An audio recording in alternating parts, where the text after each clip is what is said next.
Hi everyone, it's Patricia Rattray here, and we're going to talk about pricing your home to sell. We're going into spring market. It's a great time to think about your pricing strategy. And pricing is very seasonal, right? How you price now might be different than how you price in the wintertime or over the summer. And there are a lot of different factors that will influence whether you're leaving money on the table. So let's just jump right into it. So why does pricing strategy matter? Well, of course, we all want to maximize our sales price. And different buyers have different attitudes and behaviors, different types of buyers when it comes to what they're willing to pay. So we want to do a real micro analysis in terms of what buyers you're targeting before we price the home. And we also want to be aware that buyers are looking at a lot of data. There's sophisticated buyers out there. And we want to make sure that you're looking at the same data the buyer's looking at so we know how to influence that buyer to elevate their perception of your home and to actually offer aggressively. We want to price with a lot of precision in terms of the street, the neighborhood, and not really price to the town. So we really want to do a very specific, strategic, precise analysis and make sure that we're not missing anything when we go to price the home. So when you price too high or low, you do risk leaving money on the table, right? Pricing too high will reduce your early traffic, and a lot of quality buyers might not see your home. Pricing too low means you're removing control, right? And this idea that pricing low creates multiple offers, well, yeah, it can, but you'll never have evidence that if you priced it higher, you would not have gotten a higher price than all those multiple offers, right? So it's really interesting when agents make an assumption that multiple offers mean you're getting your highest price. It's impossible to compare because you'll never know. But at the end of the day, we do want to price it high enough where we're not leaving money on the table, because even a low priced home with multiple offers, you could still be missing out on that premium that someone else might have paid if the home was in a higher price range. Okay, so strategic pricing is really important to avoid both extremes.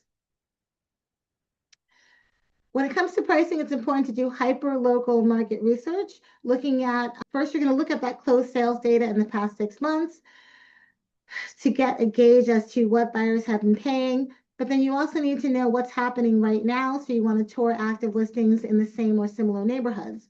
And then you want to consider the future. What direction is the market headed in? You also want to look at very contextual data.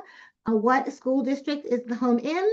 How does your street compare to all the other streets in that neighborhood?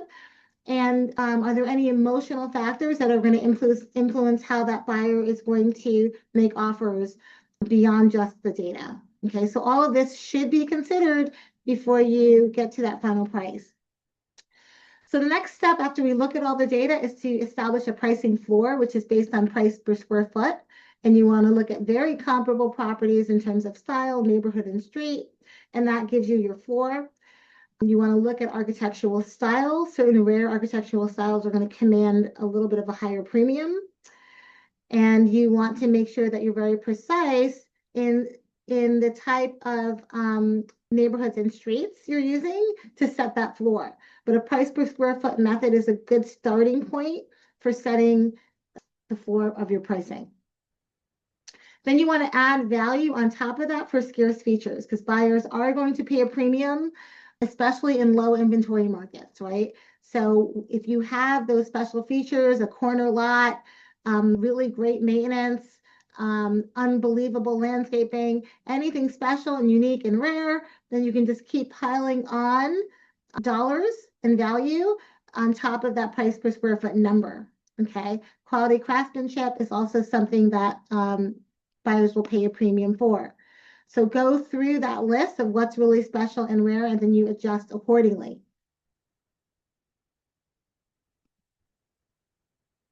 And then you want to define that ceiling by asking yourself a few questions, right? Absorption rate. How quickly are homes being absorbed? Are buyers consistently offering over list price? And what are they offering in terms of price per square foot? How does it compare to your price per square foot floor? As you start to look at what your ceiling could be, you want to keep moving that home into higher and higher price brackets and looking at what the home would be competing with. If you get to a certain price bracket and your home is still a standout amongst competing homes, try the next price bracket and see how it compares to those. Keep moving the home up into higher price brackets until you get to the point where your home doesn't show as well compared to the competition. Okay. You also want to ask yourself, what is the buyer experience in all these different price points? What are they actually looking at?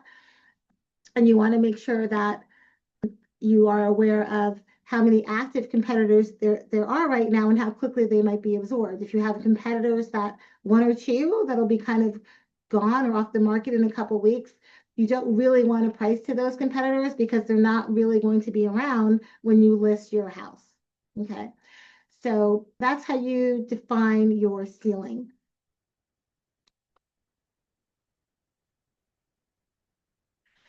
So you want to get into that strategic price zone where you're going to attract the highest number of strong qualified traffic, strong qualified buyers. You want to be competitive in your positioning. So your positioning should kind of match the price point that you're in. Okay, because it's your competitive conditioning that will allow you to justify that price. So just make sure whatever price level you get to, your messaging rivals the messaging of other homes in that price range. Okay, and it's very clear how your home stands out. And then overpricing will weaken your negotiating power. So just make sure you're aware that that power will diminish within just 1 or 2 weeks if not priced correctly. So to summarize, your pricing should be data driven, looking at the past data, the current homes on the market, and then where you think the market is headed. It should be buyer experience focused. So you should be putting yourself in the experience of that buyer and understanding what that buyer is seeing in that price range. And it should be market timed, right? It really needs to be about what's happening today. You can set a floor based on closed homes, but at the end of the day, the floor and the ceiling have to be in the context of what's happening right now. And it's really good to get anecdotal experience, the current buyers in the market, and any experienced agent will kind of tell you what buyers are doing at the current time. So that's it for today, and I'll see you next time.